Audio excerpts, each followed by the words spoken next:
helps, right? It really exemplifies the point. I'm not being sarcastic either.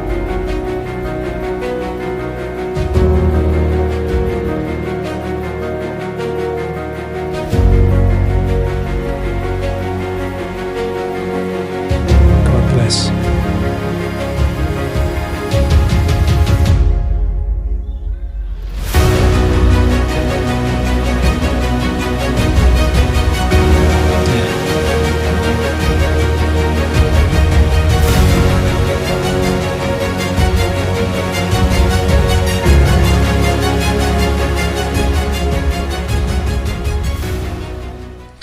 I want to share a personal story with you. I've actually had direct experience with some of this, and then I want to speak to the value of strong men, strong, healthy men. When I was in my mid to late 20s, 2 houses down from me, there was a man that I believe he was an alcoholic, and an older man in his 60s or 70s, and he was living there, and he had got drunk, had a cigarette. The house started burning. I kicked the front door down, rushed into the burning house, picked him up, put him on my shoulders, ran him out. House collapsed. I wouldn't have been able to do that if I didn't have, and I still do, the focus on being the strongest version, physically, mentally, emotionally, relationally, spiritually, version of myself that exists. And yes, sometimes there are men and humans out there that take advantage of the gifts that they have and the powers that they have, whether it come in strength or something else, and they manipulate others and they put power over others and they oppress others and they hurt others and they control others and they subjugate others. And it's really painful to see that. And we see that collectively, and we see that in individual settings as well. And there are really fucking good men out there, healthy men that care about themselves, care about their integrity, and care about others, and build themselves. They spend life